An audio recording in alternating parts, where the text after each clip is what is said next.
Hello there. My name is Roosevelt. Last name is Stevanovsky. I'm the current owner of Harpo's, the concert theater, which everybody's familiar with, an iconic, legendary venue.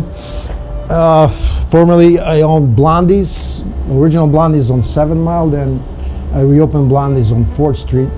Also, I owned a club named Todd's Nightclub, and I renamed it the Marquee later on. I got a bunch of stories to tell you. Good ones and bad ones. The way I started, I always loved rock and roll. I think my first concert was Kiss and Aerosmith. Aerosmith opened up for Kiss at a place called the Michigan Palace. It's no longer there. It's a parking lot downtown Detroit. When I saw this band Kiss, you know, platform shoes, fire, and all this, I said, man, I gotta get myself shoes like that. So I went to Toronto, and these shoes, it was custom made. I put my initials here. I want to, you know, have shoes just like Kiss. I bought myself that outfit there, and actually, before I owned Harpo's, I used to come to Harpo's in the 70s when it was a discotheque. I danced on that iconic dance floor that lights up just like Studio 54. And I wore those shoes, you know, dance on that floor. And I own the floor, the whole floor. So anyways, I saw a lot of concerts back in the day. I went to a lot of bars that had local bands. And my dream was to own a bar one day. Back then I was in the restaurant business with my brother. So how the hell do I, buy a bar? I got a broker, looked around the city, and this place came. It was called the EJ Saloon. I said, man, I gotta come up with a better name. So I came up with Blondie's, which had a ring to it, and my girlfriend at that time was a blonde. I said, Blondie's, that's cool. So I named it Blondie's. What I'm gonna do now, I don't know bands. How am I gonna book bands? I went to a place called the Studio Lounge on Telegraph. I knew the owner there. And I says, Gus, I bought this place. It's called Blondie's, but I need to have a band. I got a bunch of regulars coming, but I want to be in the rock scene. I want to have, live bands. He says, well, I got a band here that has a lot of draw. They're called the Blues Buzz Band. I says, no, man, Blues Buzz. I want some rock bands. Listen, Roosevelt, he says, you're in the bar business now. If the band has a following, book them so you can make money. So I booked. That was my first band called the Blues Buzz Band. Then, after them, I went to the place called the Studio Lounge in Westland. It's no longer there.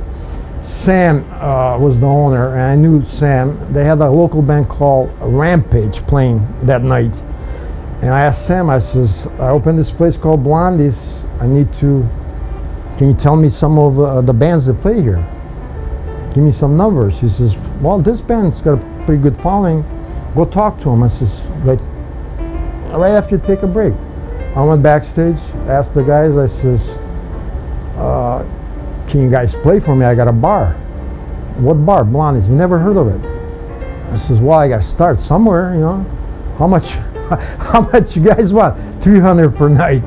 So that was the fee they played. Those days, all the bands played 2 or 3 nights per night. So I had no stage. It was a small, when you walk in, like they put a little platform. They brought this giant Marshall cabinets and stuff. Once they did sound check, I said, this is it. This is all I want to do the rest of my life. And it was all local bands, like I said. Seduce, I had Seduce there the first time. They had a huge following, so the other clubs picked up. I said, who is this band, local band? They had such a draw at Blondie. So the rest of the clubs, booked them. But anyways, my first national act, a guy from Prism Productions in Ann Arbor calls me and says, Roosevelt, I got a band from you. Then out of town. I says, who are they? Their name is Slayer. I said, Slayer, never heard of them, man. I don't know. I mean, I have to ask around the kids if they heard of them. They had their first album out at the time. Hell Awaits It, yeah. So the kid says, Slayer, you mean Slayer from California? I said, yeah, they're from California. Oh man, you gotta have them, you gotta book them. Call the agent back and said, listen, I want them. How much? $500. 500 bucks? Cool. It was a Saturday night, I booked them. I believe we charged, this is 1984, we charged $6 admission for Slayer. But 500 bucks, it made sense at that time. Anyways, here comes, I'm the only one at the club. They come in the afternoon, they pull in a little trailer. First guy that walks in the building, I'm sitting by the bar, by the door, was it was Kerry King.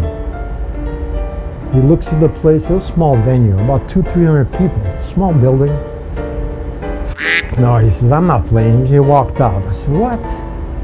Tom Araya walks in, he looks in the place.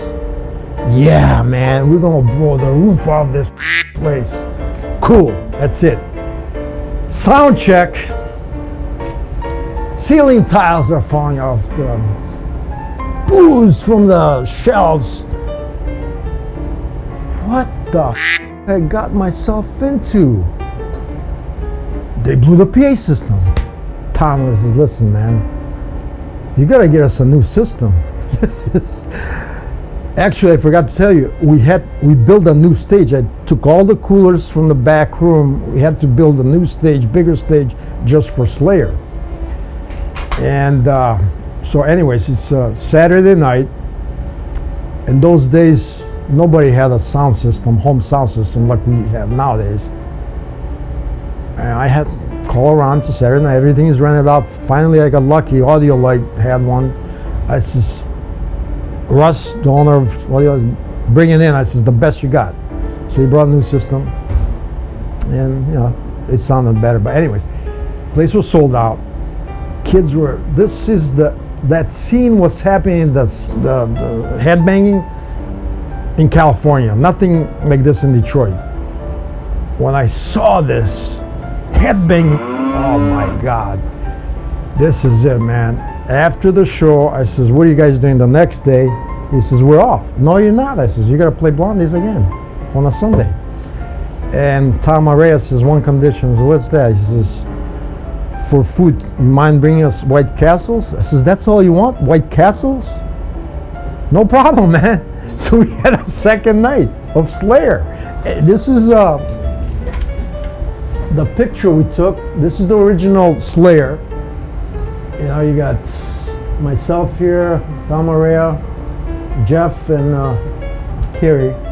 And this picture here, this is the last tour of Slayer in Detroit. They invited me to, because I was the first one that brought Slayer in Detroit. So that's the picture taken.